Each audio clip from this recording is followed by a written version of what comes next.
first thing to know about the LGBTQ plus population is, unlike at any point in my whole career, the number of people in this population is really shifting in the United States right now.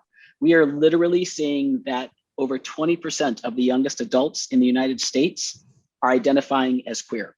And if you look at the even younger folks out of the youngest population, almost half of them are identifying as transgender or non-binary who are queer already. So it really shows us that not only is the queer population shifting, growing, identity in this group is growing very rapidly at this point, but also it's with some of these new labels that we may not be as familiar with, like people who are identifying as non-binary and using they, them as their pronouns.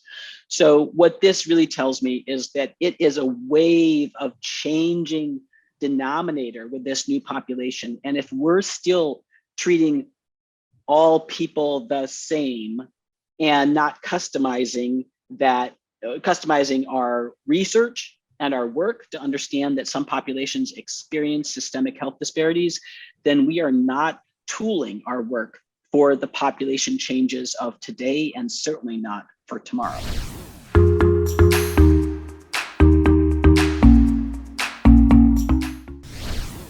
Almost nothing. It is not a routine demographic indicator in clinical trials. We have an elevated smoking rate, and I can tell you almost nothing about what that means for our cancer rates, because it is just a persistent point where we are kept in the closet. We are not allowed to say that we're queer. We are not allowed to disclose that key part of our health self that is related to so many health disparities. So what are we losing related to this? Not only are we not preparing these clinical trials to actually serve the patient population that's out there right now, we're losing all potential information about differences in health impacts with this population.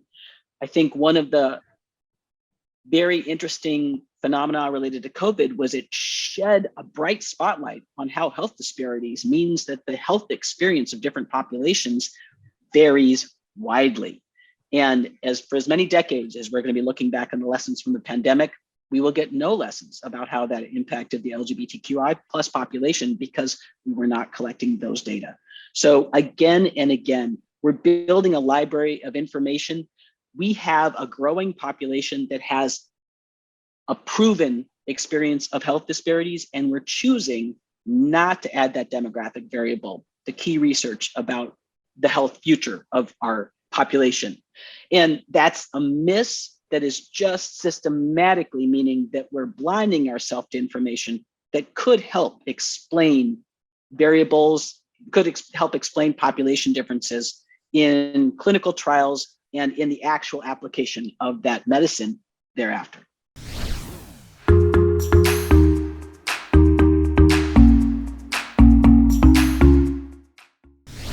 Last year in Pride, we put out a letter that had about 200 community and allied organizations as co-signers. And it made it really clear, if at this point, if you're putting out a rainbow for Pride to say that you're LGBTQ welcoming, but you're not collecting our data, you're part of the problem. You're part of the perpetuation of our health disparities. So we want to actually see all parts of the health world be not just tolerant of the LGBTQI communities, but welcoming. And that means it can't stop with the rainbow. It has to actually address the disparities that we experience, which means inclusion in clinical trials and elsewhere. I was excited that the head of NIH during the rapid clinical trials for COVID vaccines was saying, if we have all white cisgender guys in our clinical trials, we're failing. And then I was disappointed to see them publish the racial diversity only of the clinical trials and have nothing about whether or not it was all cisgender guys in there. So, there's so many ways where this is an opportunity. It's a fix where we know what the steps are. We just need to add the will in to actually do it.